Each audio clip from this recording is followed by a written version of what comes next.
It's crazy, huh? Oh, I love that. And indeed, we are talking about crazy rich humans, not just rich humans, crazy rich humans. Yeah, maybe the craziest in terms of being rich and wealthy for, I don't know, no particular reason, is perhaps the royal family in the UK, right?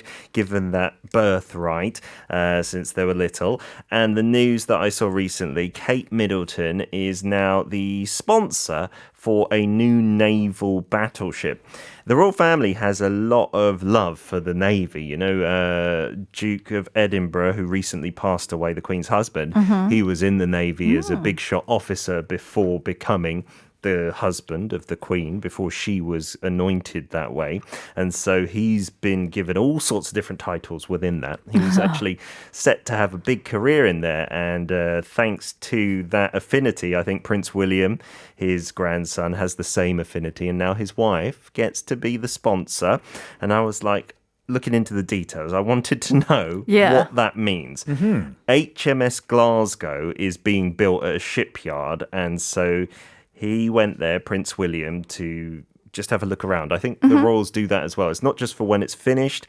Their job mainly is to like G everyone up, I think. Like cheer on the nation, go to factories, go to local fun fairs and everything, you know. So I know they maybe get a bad press sometimes, like, what do you do? But I think it's all about just making people, I don't know, feel a sense of pride at being British and stuff like that. And I think there's still a place for that. And that's what he was doing. And it means that Kate Middleton now, as the sponsor, will be going to the appointment of the vessel once it's completed, like once it's named and stuff. And I guess traditionally you get to throw the bottle of champagne at the ship as it launches. That seems quite exciting. And then she will also have a long affinity with this vessel as well. Not literally in person joining on voyages, but being the overarching head of the vessel in a way. So I think a little bit useless, but also nice to stick with traditions, I feel, at the same time, yeah. I guess kind of like having a celebrity, you know, be involved with a product that's being completed. Like you mentioned, for the people in the factory that are creating and putting in the blood, sweat, and tears to make this become a product, to have a celebrity come in and say hello and kind of tell you, oh, you're doing a good job. You know, at the very least, it gives you a little more feeling as to what you're actually doing this all for. Yes, it's purpose, right? But I think the funny thing is everything that Peter is saying right now, the language is very vague. There's nothing like, no job description, to be very honest. It's like, oh, she's going to be the headship of the spot. Like, that's all great, but it's all foo-foo language. It's nothing. I mean, it sounds like something like what Miss Universe would do or Miss Korea would do. Something like where, that. you know, they're just somebody they're a public figure and they're going to kind of roam around and just make sure everyone's doing okay and say hello. Yeah. I'm looking at the list. There's a whole Wikipedia page dedicated to the titles that have been bestowed upon the Duke of Edinburgh, you know, and he lived till almost 100, right? So the list is literally longer than my arm, but it's all those kind of titles. Like, what do you actually mean titles? Like Honorary Fellow of the Chartered Institution of Highways and Transportation, an Honorary Life Member of the Marylebone Cricket Club, the President of the British Association for the Advancement of Sciences. And so, yeah, I'm guessing with a lot of these, you wouldn't even have time to say hello to half of these institutions, right? But it's just that having it on your maybe stationery and stuff like that. Could you imagine if the Duke of Edinburgh had to speak at a public service and somebody's introducing him? And it was like, let me introduce to you the... It's kind of like an old school fashion, you know, like that long scroll. They're just like, let me introduce you to our next guest. And it's just like that scroll just kind of rolls on the floor. Hear ye, hear ye. Yeah, exactly. Yeah, do you know the other interesting thing about the royal family is the products they use and buy, you know, personally, that they consume because they like, right? So it could be a brand of car, for instance. It could be butter or jam or anything like that. Once they've used it, there's a minimum term, but I think it's maybe 6 months, if I'm not mistaken. There's this thing called the Royal Warrant. And you might not be familiar with that term, but you'll be familiar with the badge. You'll see it on many British brands, but not just British brands. You can be a foreign brand if you're supplying the royal family. It then is a mark of proof that your products are consumed by the royal family. And so they're specific to either the Queen, the Duke of Edinburgh, and also Prince Charles. I don't think Prince William has one yet. And, you know, the let's call it the Rover of Land or Range, that brand here in Korea as well, they've got the big mark in their showrooms, you know, and it's very regal. It's like one of those, what do you call it? Like a coat family of honor. crest type of thing? That's the same badge that's on the Steve Hatherly show page on TBSefm. I was wondering what that was, but now I get it. And no wonder it looks so British. Yes, it's because Prince Charles is a big fan of the show. Yes. And then if you do anything controversial, there was one lady who's got this royal warrant and she went on a documentary talking about how she got it, etc., etc. And then she had it stripped. Oh, no. And then you can't use it. And to be honest, it doesn't consciously have an effect, I think, on British consumers. But seeing a product with that badge, because it looks really fancy, right? It looks like a British pound coin or something like that. It gives you a sense of, I can trust that brand. You know, if they're supplying to the royal family, it's not going to kill me, right? eating that marmalade or something like that. Right. And so I think that kind of thing is all about the value that the royal family seems to create, like soft power. I am never buying anything again that does not have that symbol on it. I know that, okay, I'm only eating and wearing things that royalty would eat or wear. Yeah, and some of the brands are just like everyday brands as well. So you don't have to spend a pretty penny to live like a royal if you look out for that royal warrant.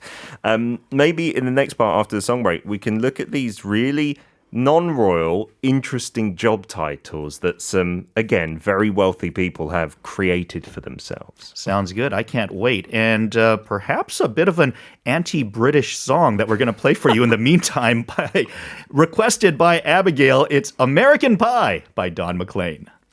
This is one of my favorite songs in high school, actually. A lot of deep meanings in some of those verses. And I think some people would call it not an anti-British song, but certainly more of a pro-American music song. But anyways, we're continuing to talk about crazy rich humans. Yes, and maybe some crazy rich human job titles. I didn't know this was a thing, but it's been around for a good few years. When you're like the CEO of a company or very high up, you can basically choose any job title you want. So I used to think that the job title would have to describe, at least vaguely, what you do for your job, right? But it doesn't seem like that's the case. And if your company is listed on the stock market, then you also have an obligation to report these titles. So it's not just a fun in-house thing. You know, you've got to have this registered somewhere. And recently there was news of Elon Musk doing something odd, which is not surprising. And he has changed, or I should correct that. He's added a job title as well as being co-founder and CEO of Tesla. He is now, and this is one word. So when I first saw it, it looked really odd. Like visually, grammatically, TECHNOKING. I was like, Techno-King, but it's Techno-King without the space in the middle is his new additional title, right? So I guess King of Technology. And I don't watch this, so I wish Steve was here, and I wonder if you watch it, Jason. Game of Thrones. Oh, I've seen every episode. So Mr. Kirkhorn, Zach Kirkhorn, is the finance chief at Tesla. They added a title to his job. I wonder if this was after like a boozy lunch or something. I'm really curious. Is he the master of coins? Yes, he is. So is that a thing in Game of Thrones? Yeah, so basically the treasurer, back in the show, it was called, the title was called Master of Coins. That's exactly what he's listed as now. And so Mr. Kirkhorn's title, some of the internet is speculating, might be to do with Tesla's ambition in cryptocurrency because they apparently bought a load of Bitcoin earlier. So if he has like a business business card, he officially puts himself as a CFO and below that as master of coins. I'm guessing that's why they're doing it. You know, they want to flex their like Game of Thrones knowledge. And yeah, this has been going on for quite a while. Gary Loge, who was working in Bell Canada, the director there, a telecommunications giant apparently in the country, he went when he was close to retiring for a softer job title. He didn't want to be like the hard CEO and have his employees scared of him. He went for Chief Pillow Officer. Chief Pillow. Yeah, and he was saying because he wanted to seem softer, that was the softest thing he could think of to his employees. I wonder, what would you think if you're working at a company? You know, and I'm sure the company vibe is a normal company. It's not going to be like all pillows all over the place. It's not going to be like Game of Thrones shown in the background at Tesla. That would be amazing. Exactly. That would be cool. But if it's just your boss like messing around, would you not, I don't know, lose a bit of respect for them? You know, I get it because there's a balance, I think, because some bosses, you want your employees to feel closer to you and feel approachable. But at the same time, you do want them to work underneath you and work hard to a certain degree. So I remember, like, I used to own a restaurant or bar, and, you know, our employees, I always made sure that they just called me Jason. Okay. Because I wanted them to feel close to me.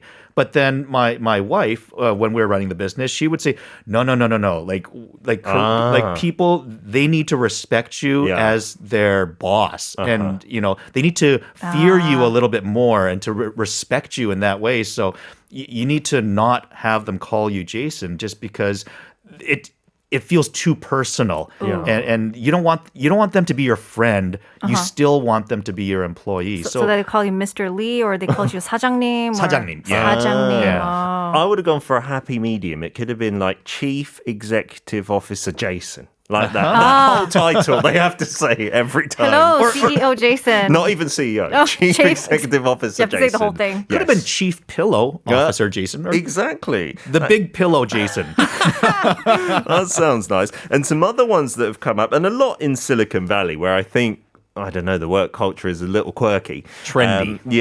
Let's call it trendy.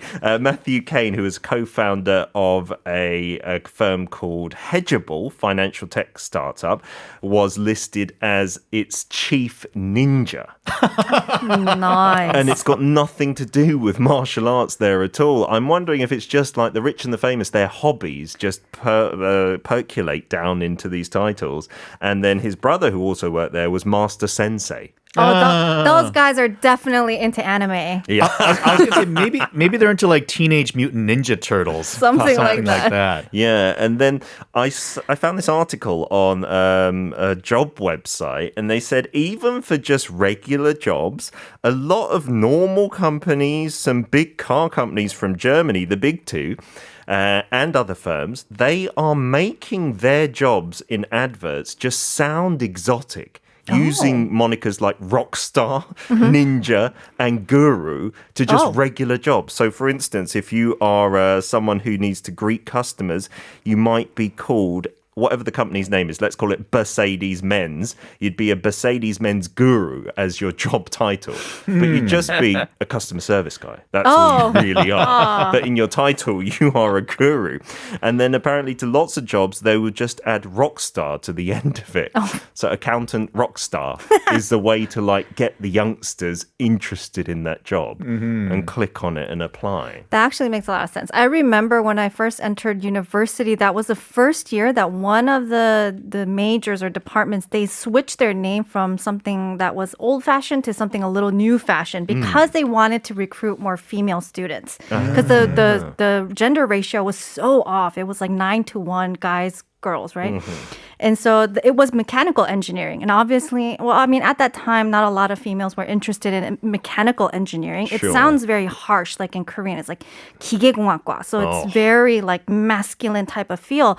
So they changed the name to 신소재공학과 or something like new type of engineering. Like sounds nice in Korea. Sounds soft. It sounds softer. Yeah. And they did see a spike in female students applying after that. Yeah. So the ratio kind of changed like 8-2, 7-3 kind of ratio. So I I'm would like, have called it the wombin kwakwa to get more female students. that's way on the other side of the pendulum. I remember there was a TV show, I don't know if you guys remember it, called Cheers a long Yes. time ago. It was a bar in Boston. And, the new owner took over, and Miss Howe. And when she was the owner, I forget the waitress's name, but she would go in and say, look, I need a raise. Yeah. And she would say, look, the bar's losing money and we can't afford to give you a raise. But what I can do is I'll give you a title.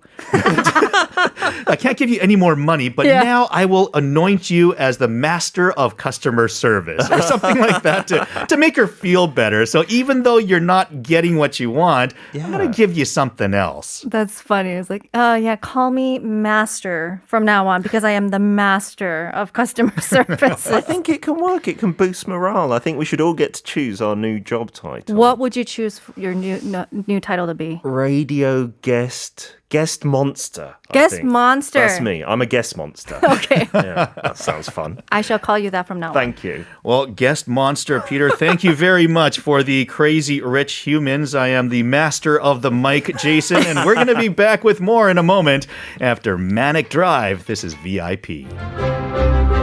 Lifestyles of the not rich and famous.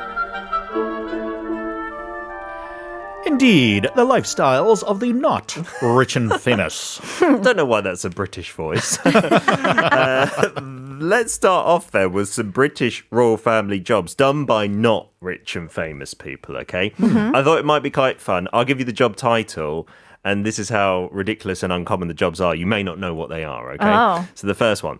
What would the Royal Horological Conservator be doing? What? Do we know what either of these words means? No. Horological conservator. Horological? Yes, so horology is the discipline. I just had to look it up as well. And then conservator, even what does that mean, right? Like Oh. horticulture is something to do with plants, I believe. Oh, right? wow. Yeah, so yeah. I'm going to say like perhaps a gardener of some Okay. sort or someone that tends to maybe the shrubs or bushes. Yeah, horticulture, horology, they're Something similar. like that? I don't know. Okay, Kate. If that really is what the job description actually is, like it's just a fancy word for gardener, I think I'd be really angry. You should be getting close to the second word as a doctor of buildings, right? Conservator. Do you know what that means? No. A conservator is apparently a person responsible for repair and preservation of works of art, buildings, and other things of cultural interest. And horology, Jason, it does sound like horticulture, but it's actually the study and measurement of time. Time. And so the Royal Horological Conservator is in charge of winding up all the clocks in Buckingham Palace, of which there are 1,000, apparently. And they all have to be wound. They're not battery powered. Because they are classical pieces, yes. And they are living in the dark ages still. Yeah, that is this person's job. And also to take care of any maintenance of them. But still, what a position. Sounds pretty fancy, right? I wonder how long that takes each day to get that all done. Yeah, if there are 1,000 clocks, I'm assuming that would take up most, if not all of your day. Yeah. Right? Because they're all in different parts of the palace as well. This next one, the Grand Carver. The Grand Carver. What are you carving? What do you think? Are they carving meat or? Ding dong dang. That's Oh, the is first thing that you think. Yeah, like Absolutely. Because the Queen holds these massive royal banquets, right? And roast meats are very common there. Like, I'm sure they have the whole hog from time to time. Yeah. She's not carving that herself, I can tell you that. It's the royal carver. This is currently a royal held by the Earl of Denbigh and Desmond, and it's a hereditary position. It's passed down with the bloodline. Because Wow. obviously that's in your DNA. And you even get an Earl title in there. I think they are earls as well. That's not their full time. I don't think they only carve Okay. the meat. They do their early things, whatever that is. Okay. But yes, there is a That- separate carver in Scotland as and well. that person must be absolutely amazing at that job, I'll bet. Probably has the sharpest knife in the world and is able to slice that meat paper thin. Yeah, you get just the right ratio of fat to meat, I reckon. I mean, I'd you love bet. to try yeah, some of that. you would have to if you're given that title. I was joking when I said that. I thought it was going to be like a sculptor or something. No, and then another one, maybe the last one before we break. There's a royal shoe wearer that literally does what that says on the tin.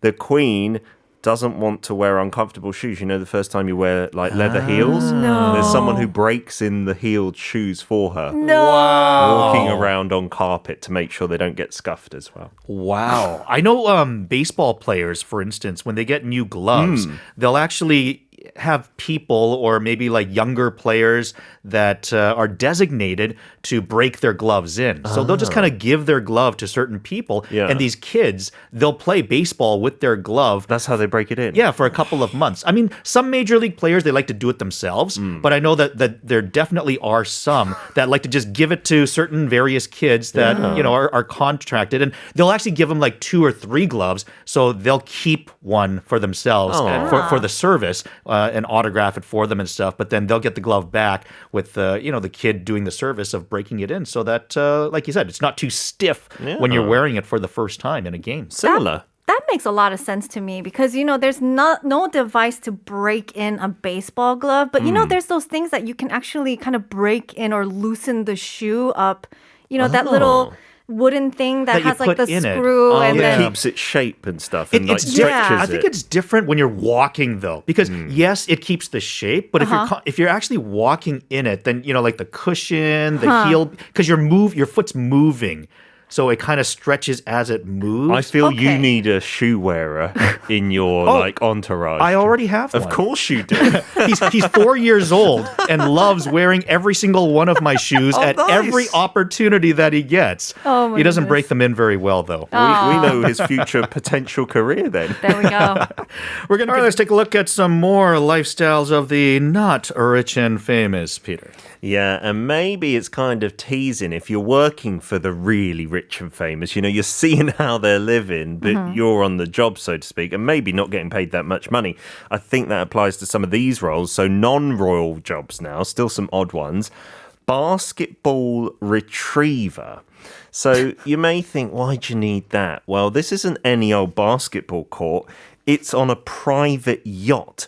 Oracle founder Larry Ellison had 2 courts, not one, installed on his private yachts.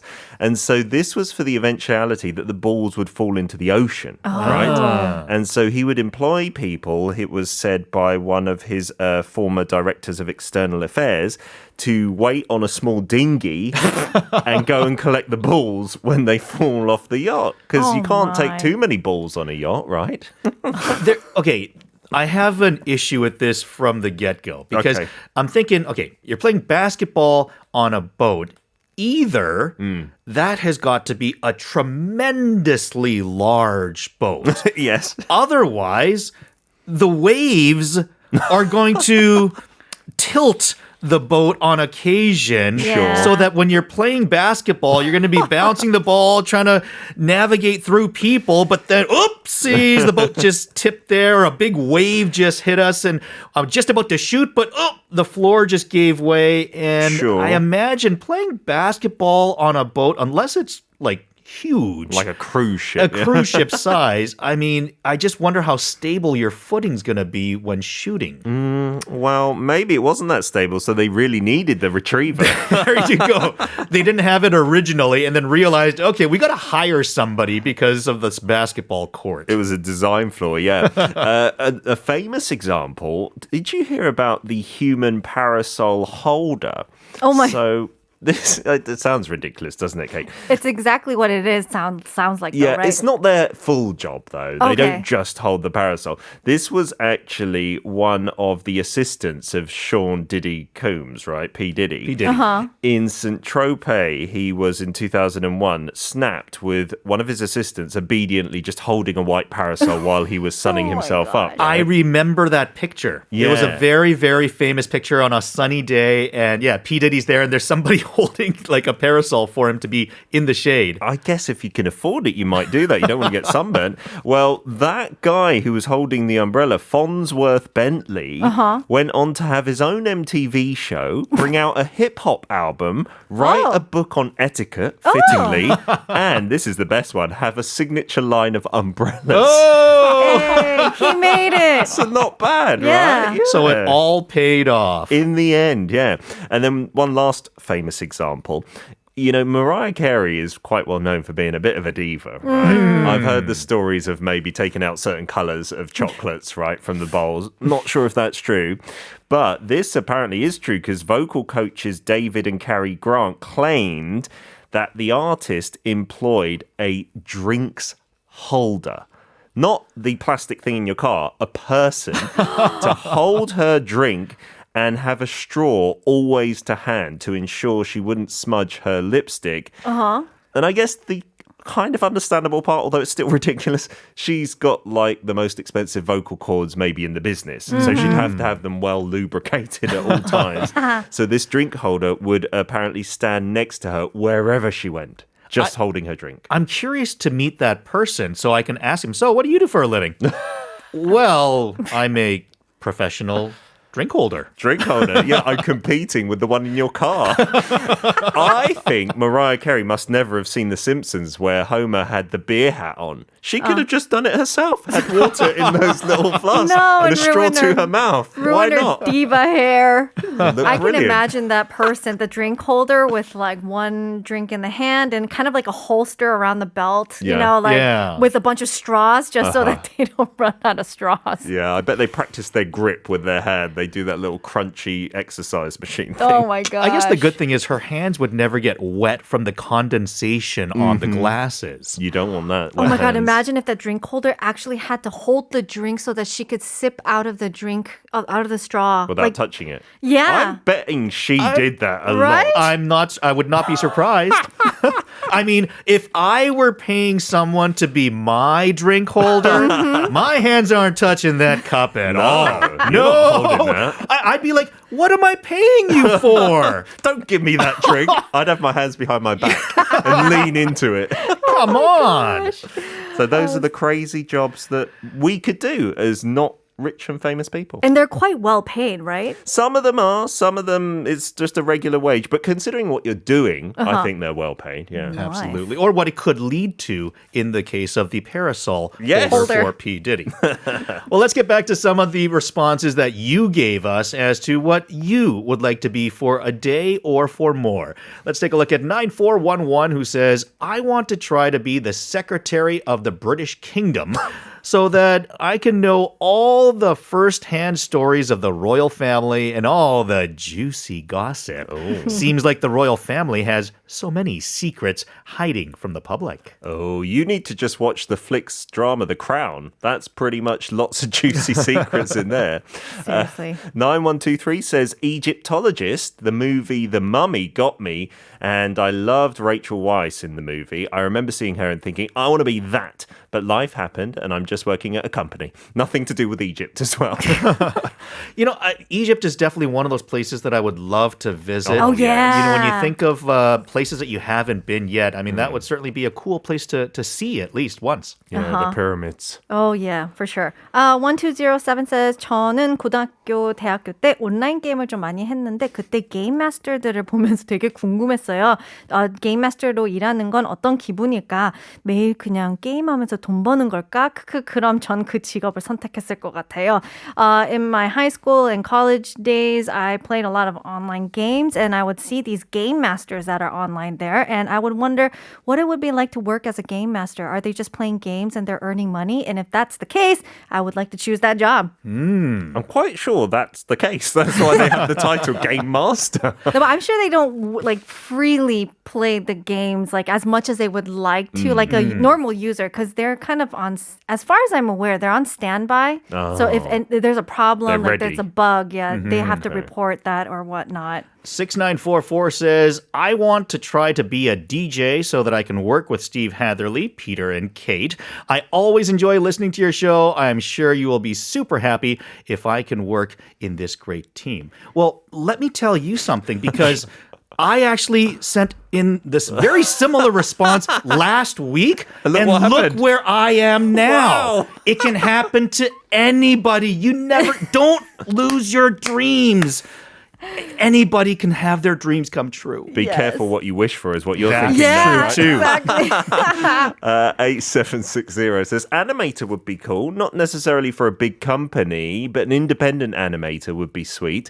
I would be a little worried though about straining my neck. Yeah, I heard like wrist conditions as well. Oh yeah, like Really carpal bad. tunnel or something like that. Oh, and you're definitely gonna get that Turtleneck, yeah, yeah. yeah, because you're looking into the screen all the time.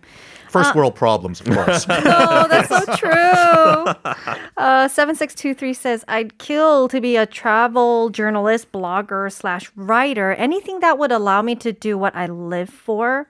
Travel while utilizing what I'm good at, which would be the writing part. I have no trouble getting employment as a writer, but how people land those sweet gigs as travel writers is beyond me. I know what you mean. I know. It's like, I don't know, these people have like all these ways to get these sweet gigs. There's some people who just kind of end up getting connected to those. And I hate those people. Yeah, they're too lucky. I know.